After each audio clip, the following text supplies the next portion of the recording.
आज के वक्त में जिस रफ्तार से दुनिया की पॉपुलेशन बढ़ रही है, इस वजह से एक समय ऐसा आता है जब इंसानों को अपनी जरूरतों को पूरा करने के लिए धरती पर रिसोर्स बहुत तेजी से खत्म होने लगते हैं और इसी वजह से अर्थ को बचाने के लिए साइंटिस्ट एक ऐसा आविष्कार करते हैं जिससे लोगों की साइज बहुत ही छोटी हो जाती है। मूवी की शुरुआत में हमें दिखाया जाता है कि वैज्ञानिकों की कई सालों की कड़ी मेहनत के बाद आखिरकार उन्होंने उस तकनीक को खोज ही लिया जिसे इंसानों की साइज छोटी की जा सकती है। इस तकनीक का नाम डाउन साइजिंग होता है। इस तकनीक के इस्तेमाल से किसी भी इंसान की साइज 5 इंच तक की जा सकती है। डाउन साइजिंग को इसलिए बनाया गया क्योंकि पॉपुलेशन बहुत तेजी से बढ़ती जा रही थी और इस वजह से नेचुरल रिसोर्सेज भी तेजी से खत्म हो रहे थे। अब लाजमी है कि अर्थ को भी बहुत खतरा था, इसलिए साइंटिस्ट ने इस तकनीक को बनाया क्योंकि अगर इंसान छोटे रहेंगे तो रिसोर्सेज भी कम खत्म होंगे बड़े इंसानों की तुलना में। लेकिन इस तकनीक के इस्तेमाल की कुछ खामियां भी थी। जो भी डाउन साइजिंग को अपनाकर छोटा हो गया वो दोबारा से कभी भी बड़ा नहीं हो सकता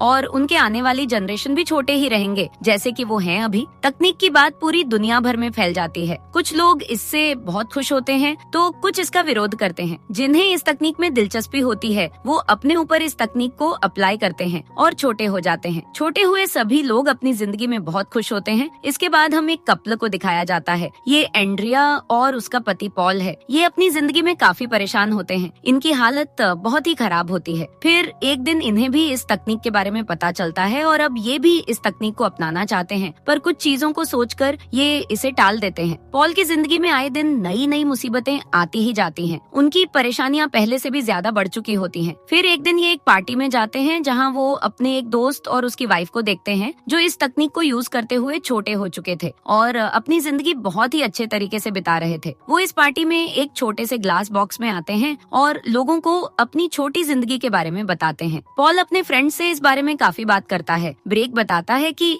मैं डाउन साइजिंग को अपनाकर आज अपनी जिंदगी में काफी खुश हूँ। पहले जब मैं बड़ा था तो मेरी लाइफ में काफी प्रॉब्लम थी, पर आज मैं उतना ही खुश हूँ। मैं कहीं भी प्लेन में, ट्रेन में या किसी भी जगह जाता हूँ तो हमें फर्स्ट क्लास की टिकट मिलती है और पहले जब मैं बड़ा था तब हमारी प्रॉपर्टी काफी कम थी, लेकिन अब देखो हमारी प्रॉपर्टी काफी ज्यादा हो चुकी है। ये सुनकर पॉल और उसकी वाइफ दोनों काफी इम्प्रेस हो जाते हैं। अब उन्हें इस तकनीक पर काफी भरोसा हो जाता है कि इसी से उनकी भी जिंदगी बदल सकती है जैसे कि उनके दोस्तों की हुई है। वो तय करते हैं कि वो इस बार डाउन साइजिंग को अप्लाई जरूर करेंगे। इसके बाद अब दोनों डाउन साइजिंग के एक सेमिनार में जाते हैं ताकि वो इस बारे में और ज्यादा जान सकें। सेमिनार में बताया जाता है कि जब वो छोटे होंगे तो उन्हें इससे कितने फायदे होंगे। सबसे पहले तो उनकी प्रॉपर्टी काफी ज्यादा हो जाएगी जिसकी कीमत भी काफी ज्यादा होगी। और जैसे कि आप अभी बड़े हो तो आपका एक बिस्किट से काम नहीं चलेगा, लेकिन जब आप छोटे होते हो तो पेट भरने के लिए एक बिस्किट ही काफी होगा, जिससे आप एक बिस्किट का पैकेट कई दिनों तक चला पाएंगे। यानी कि आपकी खाने की प्रॉब्लम सॉल्व हो जाती है। अब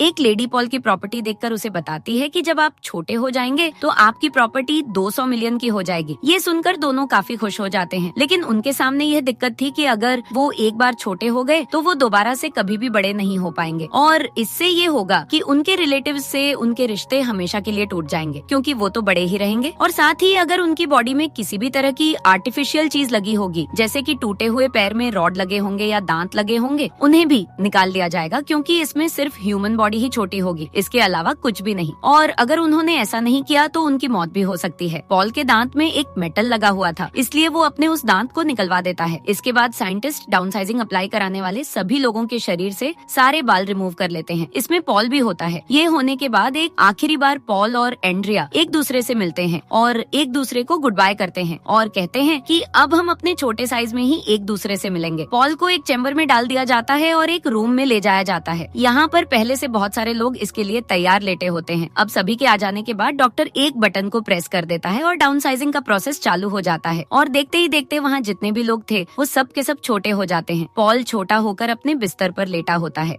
तभी एक नर्स उसके पास एक बिस्कुट लेकर आती है, पर वो बिस्कुट नहीं खाता। उसे अपनी वाइफ की चिंता हो रही थी, इसलिए वो उसे कॉल लगाता है। लेकिन जैसे ही कॉल लगती है उसे पता चलता है कि उसकी वाइफ ने छोटे होने का इरादा बदल लिया है। दरअसल जब एंड्रिया के शरीर से हेयर रिमूव किए जा रहे थे तभी उसे अपने रिश्तेदारों की याद आने लगी। उसे एहसास होता है कि वो आज के बाद कभी भी अपने रिलेटिव्स से नहीं मिल पाएगी, इसलिए एंड्रिया डाउनसाइजिंग का प्लान कैंसिल कर देती है। लेकिन पॉल तो अब छोटा हो चुका था, वो दोबारा बड़ा नहीं हो सकता सकता था। यह सुनकर उसे एंड्रिया पर बहुत गुस्सा आता है। वो एंड्रिया को मनाने की बहुत कोशिश करता है, पर एंड्रिया उसकी बात नहीं मानती और इसी वजह से दोनों एक दूसरे से अलग हो जाते हैं। अब पॉल अपनी जिंदगी बिताने एक दूसरी जगह चला जाता है। ये जगह खास तौर पर डाउनसाइजिंग करवाए हुए लोगों के लिए बनाई गई होती है। यहाँ सिर्फ छोटे लोग ही रहते हैं। छोटी गाड़ियाँ, छोटे रोड, छोटे घर, सब कुछ छोटे लोगों के हिसाब से बना होता है। पॉल अपने बड़े से घर में अकेला रहने लगता है। उसकी जिंदगी और खराब हो चुकी थी। न कोई दोस्त, न कोई अपना, वो अकेला ही बेजान जिंदगी जी रहा था। उसे बहुत पछतावा होता है कि आखिर उसने यह फैसला लिया ही क्यों। वो सोचता है कि काश वो पहले जैसा बड़ा हो पाता। इसी तरह काफी समय बीत जाता है। पॉल अपनी वाइफ को डिवोर्स भी दे चुका होता है ताकि वो अपनी लाइफ नए सिरे से शुरू कर सके। फिर एक दिन पॉल न्यूज देख रहा होता है। वो देखता है कि अमेरिका से एक बॉक्स भेजा गया था जिसमें 15 लोग डाउनसाइजिंग करवाने आए थे, पर किसी कारण उनमें से 14 लोगों की मौत हो गई और केवल एक लड़की ही जिंदा बची। रात को पॉल एक पार्टी में जाता है। कई दिनों बाद वो खुलकर एंजॉय करता है और वापस आकर सो जाता है। अगली सुबह जब वो उठता है तो अपने घर में उसी लड़की को देखता है जिसे वह न्यूज में देख चुका था। वो लड़की उसके घर की सफाई कर रही होती है और फिर उसके लिए खाना भी बनाती है। असल में उस लड़की का कोई अपना घर नहीं था और पॉल भी यहाँ अकेला ही रहता था, इसलिए उसे पॉल के पास भेज दिया गया। धीरे धीरे दोनों एक दूसरे से घुलने मिलने लगते हैं और वक्त के साथ एक दूसरे को पसंद भी करने लगते हैं। वहीं पर हमें एक स्लम एरिया को दिखाया जाता है। यहाँ भी छोटे लोग ही रहा करते थे, पर ये वो छोटे लोग थे जिन्होंने इस तकनीक का इल्लीगल तरीके से इस्तेमाल किया, इसलिए उन्हें इस तरह से रहना पड़ रहा था। यानी कि इल्लीगल तरीके से छोटे होने वाले लोगों को किसी भी तरह की सहूलियत नहीं दी गई। उन्हें किसी भी तरह का फायदा नहीं हुआ। जैसे वो पहले रह रहे थे, आज भी छोटे होने पर उनकी जिंदगी नहीं बदली। उन्हें अभी भी इस तरह से परेशानियों का सामना करना पड़ रहा था। इसके बाद पॉल अब नॉर्वे जाने का फैसला करता है, क्योंकि जिसने इस टेक्निक की शुरुआत की वो उस साइंटिस्ट से मिलना चाह रहा होता है जिसने डाउनसाइजिंग तकनीक बनाई, क्योंकि पॉल को अभी भी आशा होती है कि वो फिर से बड़ा हो सकता है। नॉर्वे पहुंचने पर साइंटिस्ट उसे बताता है कि मैंने इस दुनिया को बचाने के लिए बहुत ही मुश्किल से इस तकनीक को बनाया, लेकिन मैं उस तकनीक को बनाने में कामयाब नहीं हो सका जिससे छोटे हुए इंसान को दोबारा से बड़े हो सके। और हकीकत ये है कि तुम अब कभी भी बड़े नहीं हो सकते। पॉल अपनी इसी जिंदगी को एक्सेप्ट करता है क्योंकि उसे पता चल चुका है कि वो कभी भी बड़ा नहीं हो सकता। पर वो खुश था क्योंकि उसे एक अच्छी लाइफ पार्टनर मिल चुकी थी जिसके साथ वह अपनी पूरी जिंदगी अच्छे से बिता सकता था। साइंटिस्ट उसे बताते हैं कि मैंने एक ऐसी जगह बनाई है जहाँ पर किसी भी तरह का खतरा नहीं आ सकता। वो जगह बिल्कुल सेफ है और वो कभी भी खत्म नहीं होगा और तुम चाहो तो हमारे साथ ही रह सकते हो। इस पर पॉल कहता है कि शुक्रिया, पर मैं धरती के खत्म होने के साथ ही मैं भी खत्म होना चाहता हूँ और मेरी जितनी भी जिंदगी बची है उसे मैं खुशी से अपने तरीके से जी सकूं। इसलिए पॉल अपने जहाँ पर वापस आ जाता है और अपने पार्टनर के साथ अपनी एक अच्छी जिंदगी जीना शुरू कर देता है, एक नई जगह पर अपने जैसों के बीच एक नई शुरुआत के साथ। और इसी जीवन की नई शुरुआत के साथ यह कहानी यही खत्म होती है। Thank you so much.